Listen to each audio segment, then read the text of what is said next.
Everybody, welcome back. Again, I just want to press this. There is a warning, a trigger warning and all from this point on and everything else. Trigger warning, if you guys do not like anything, sexual phenomen's about to come into the picture. So if you guys don't like anything about assault or attempted assault or anything sexual or abusive wise, everything, here's your trigger warning. You can just skip this episode, okay? I just want to give you guys a big trigger warning at the beginning of this. So thank you guys so much. Let's get into it.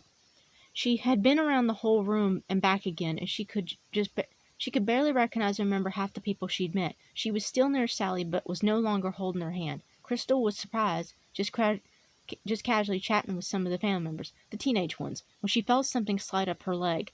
A tentacle. A tentacle. Followed by a faint presence behind her. Crystal knew it was... Before Crystal knew it, there was large white hands on her upper part of her shoulder, coming from behind her, in an oily voice, saying, "Who is this delicious creature?" Crystal froze in shock when she turned around to look over her shoulder, to come face to face with a white face with a joint, but a fat mouth that was smiling a full set of sharp teeth. She's Zach's girl," someone had answered the strange man, thanks to them, because Crystal didn't think she could. "Crystal, this is Slenderman's brother, Fenderman." Crystal stared at the weird man that she now knew was Fenderman, but found she couldn't turn around to look or thank the person who had spoken in fear of what the strange man would do to her if she took her eyes off for even a second. I mean, he still had his hands tight around her upper arm. "Oh, how lovely," a Fenderman said, sounding a little too pleased and much more oily. "Would you excuse us, please?" Before Crystal knew it, she was thrown over the man's big tall shoulders and was being taken away from everybody and was heading in the direction of further into the house. Crystal tried to struggle, but wasn't even making an inch of progress. "Oh no, Fenderman, you can't take her!" I could hear Sally yell out. "I was supposed to take care of her, or Zach won't ever trust me again."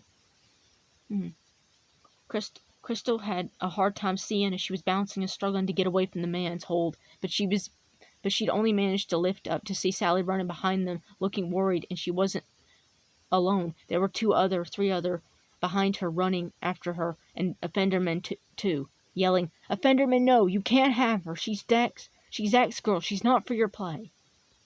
But Crystal could in her hard state see that they were still getting further in the house, and with no sign of stopping. Crystal was about to scream when something happened, and then as quick as a blink she felt a whoosh, and then the next thing she knew, she was in a very dark room and the door was closed.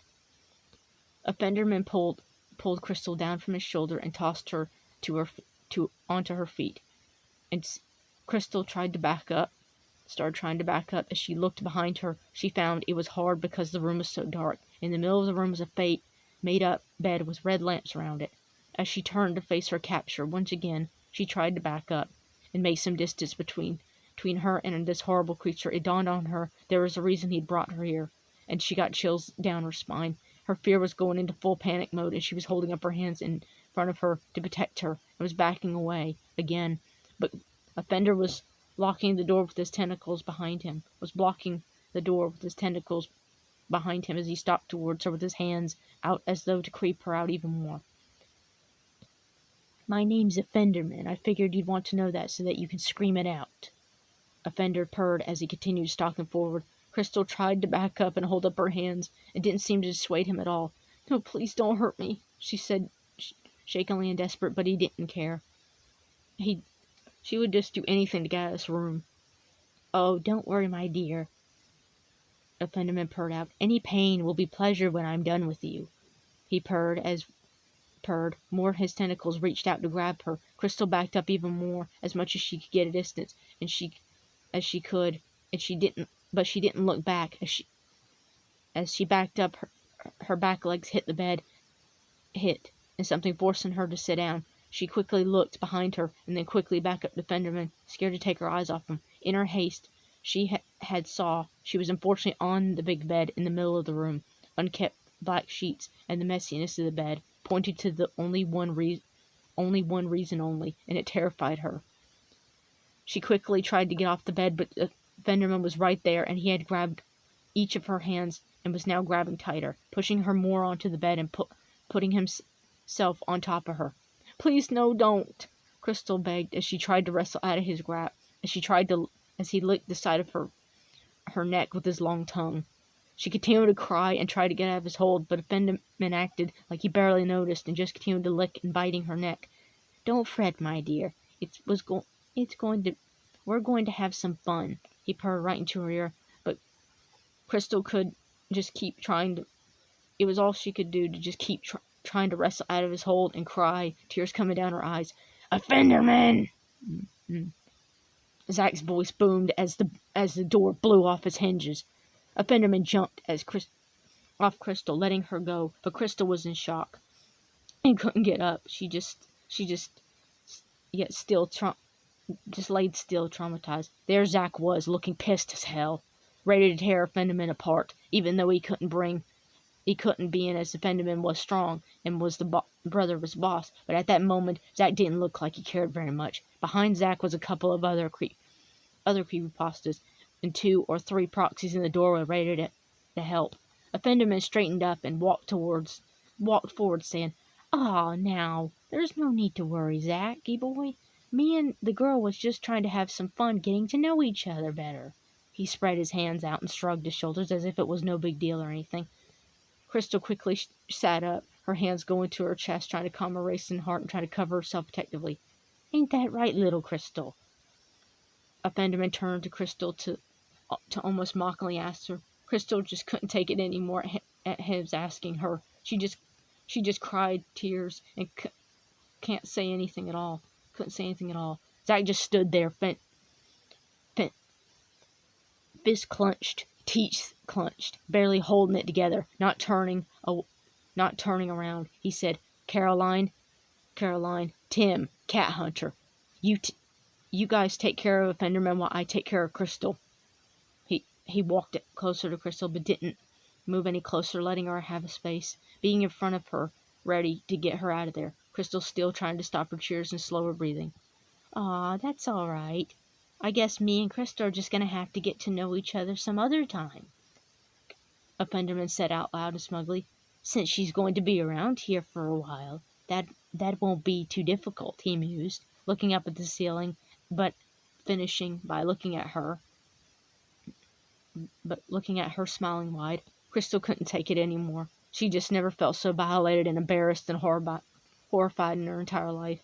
She burst into uncontrollable tears, covering her face with her hands. She jumped up and bolted out of the room past Zach and the others, into the hallway. She thought she heard somebody hitting someone else, and Zach yelling the others to take care of Fenderman, as she didn't care, and could only think of turning and getting away from it all. As she ran through the hallways and down the long winding past the rooms, she found herself back at the kitchen, and there was a lot less creatures, and people was almost no one.